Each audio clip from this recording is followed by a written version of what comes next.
studies, create sales projections versus profit calculations, and only then make your final location selection and entry.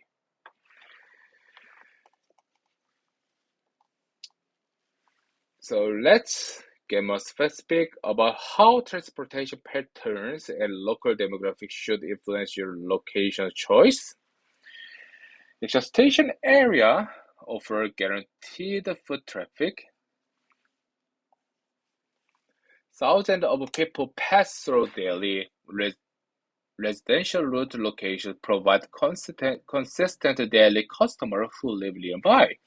The department store route location attract shopping-minded consumers who are already in a buying mood. It's quite different. But you need to match your business to local demographics, of course. The age matching is crucial.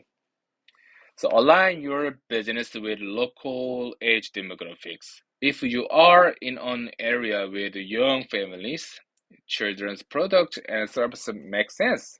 If it is an older demographic, health and convenience service might be better. But interestingly, in 2005 in Korea, I explained on older demographic.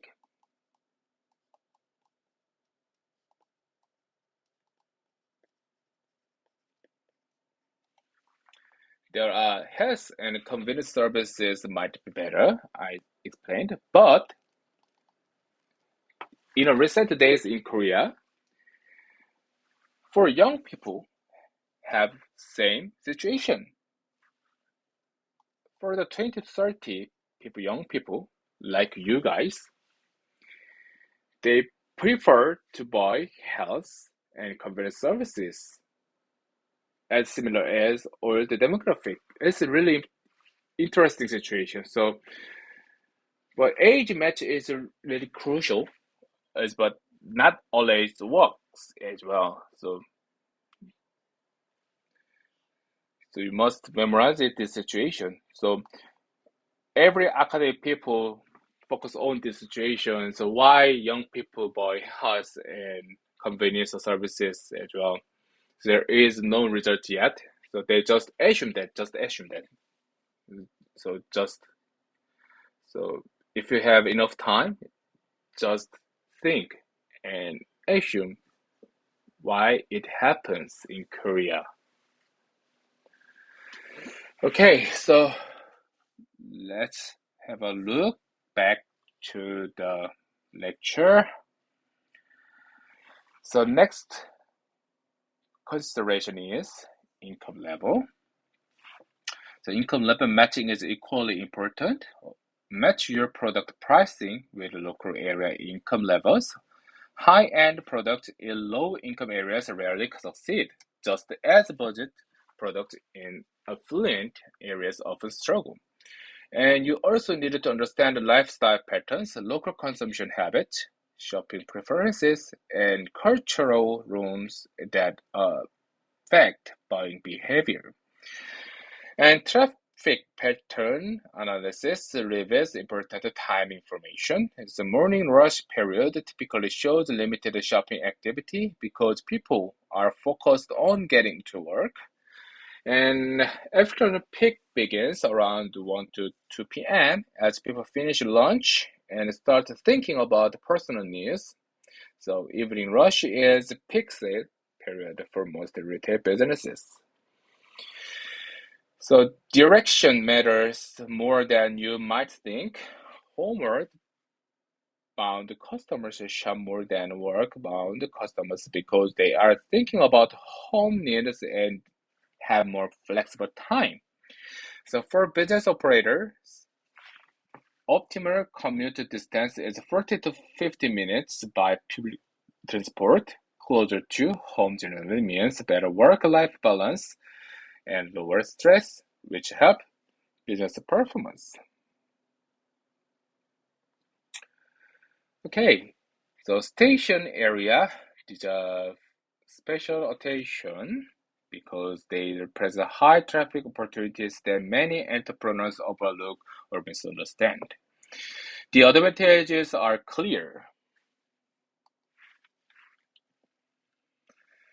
Guaranteed foot traffic with high daily pedestrian volume, but not all businesses succeed in station area. The business types that consistently succeed in station area include clothing specialty stores that benefit from fashion. So conscious commuters, restaurant specialty stores that serve hungry travelers, alcohol and entertainment venues that cater to after-work socializing, and convenience stores that serve immediate needs of people in transit. So, however, parking is only valuable for businesses that serve customers who buy higher ticket items or larger quantities. The parking investment must generate proportional sales increases to justify the cost. So customer analysis is critical here. Not all foot traffic equals customers. You need to determine what percentage of people passing by are actually potential customers for your specific business. So detailed analysis is essential before making location commitment. Count traffic at different times. Survey people about their shopping habits and needs, and understand the seasonal variations. So competition awareness is also vital. Check the distance from major shopping centers or department stores. Large retail centers can steal customers from smaller independent business. So you need a sufficient distance to maintain an independent customer base. If you are too close to major competition, ensure you can offer something they can't. The more personalized service, specialized products, or significantly better prices. Okay, so it's all about the location. So let's have a look for the SWOT analysis. So let's introduce a strategic tool that every entrepreneur should master. This is SWOT analysis. This framework helps you understand your current position and develop strategies based on realistic self-assessment. The SWOT, SWOT, stands for strengths, weakness, opportunities, and threats. So strengths means that internal positive factor, so you must memorize it, it's internal thing. Weakness is internal limitation.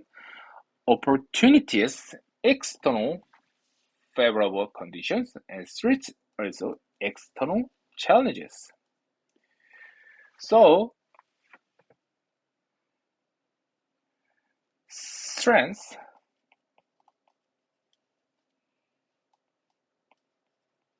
and weakness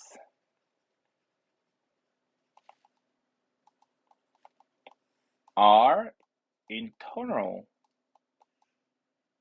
factors, so which means that within your control or influence. And opportunity, I just write the O and T.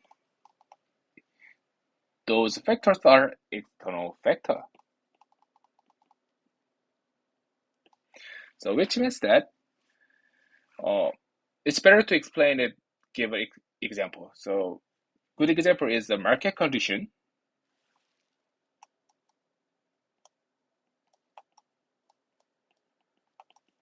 and trends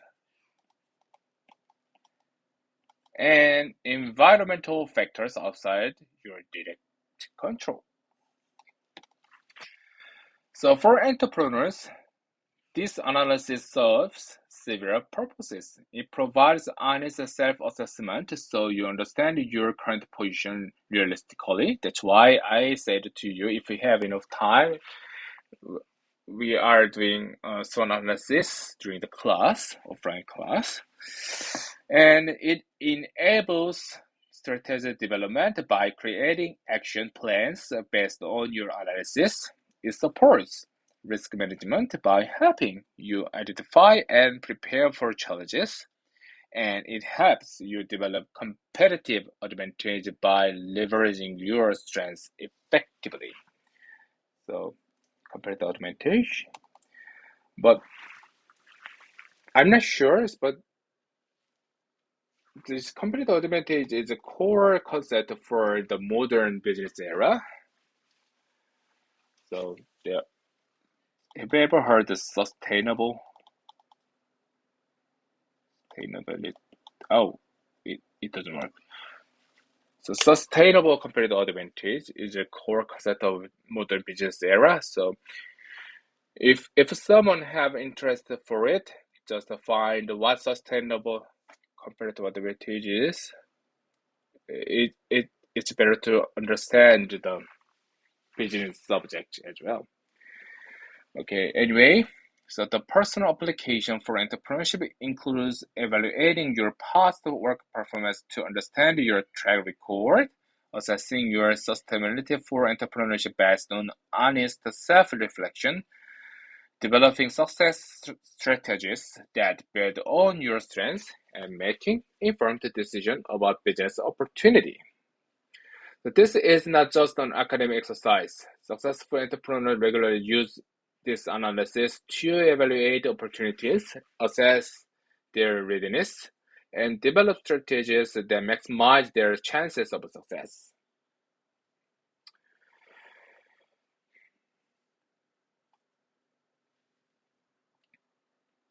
So here is the SWOT workshop. So the template is here, but just this is the example. So just read these sentences. And if you have enough time, just click the pause and do the individual exercise. It just takes 3 minutes, not too much long. So if you have enough time, it's up to you. Yes. But as I said, starting the class, so if we have enough time, so we are going to this activity during offline class. Okay, so let's move to the next slide. So this is strategic application. So let's discuss how to turn this assessment into actionable strategies. There are 4 strategic approaches you can take based on different combinations of your analysis. The SO strategy combines your strengths with opportunities. This is often the most powerful approach. Use your strengths to capitalize on market opportunities. For example, if you have strong technical skills and there is growing demand for digital services, that's a clear SO strategy opportunity. So you guys can catch that this format is good to make multiple choice questions. So highlight it. So next strategy is ST strategy.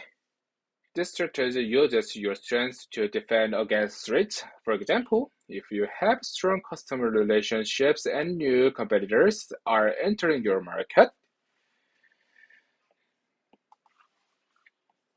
you can leverage those relationships to maintain customer loyalty despite competitive pressure. And WO strategy focus on overcoming weaknesses to capture opportunities. This might involve learning new skills or parenting with others who have complementary strengths. strengths. For example, if you lack digital marketing skills but see opportunities in online sales, you could take courses or partner with someone who has those skills. And the WT strategy minimizes weakness while avoiding threat. This is often a defensive strategy. For example, if you have a limited capital and the market is becoming more competitive, you might focus on a smaller niche market where competition is less intense and capital requirements are lower. So some strategic thinkers prefer what's called TOWS things, TOWS analysis, but it is not important. Just listen. So the same components but emphasizing external factor first. So the idea is that external opportunities and threats should drive your strategic thinking, and then you adapt your internal strengths and address this weakness accordingly.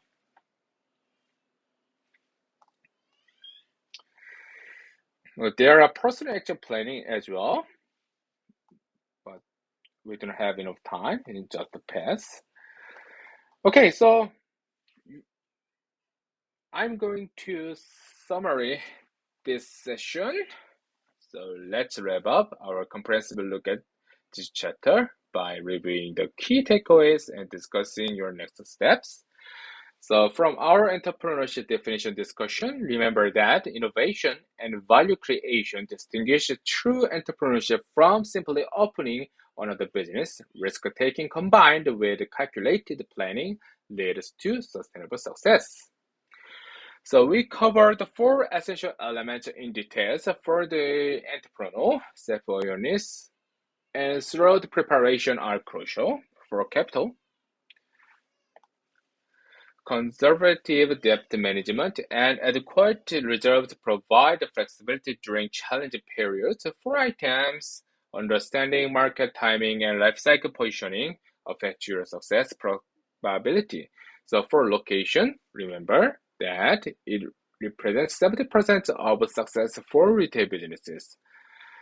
So our strategic using SWOT provides a framework for honest self-assessment and strategic planning. The four strategic approaches: SO, ST, WO, and WT give you options based on your specific strengths, weaknesses, opportunities, and threats. So now for your entrepreneurship journey moving forward, first complete the SWOT analysis if you have not already. Second, choose your strategic approach based on your analysis. Third, identify a specific business opportunity that aligns with your strengths and market opportunities. And fourth, develop a detailed business plan that addresses all four elements we've discussed. And last, take calculated first steps rather than waiting for perfect conditions. So here is my final reflection questions for you. And I want you to really think about this.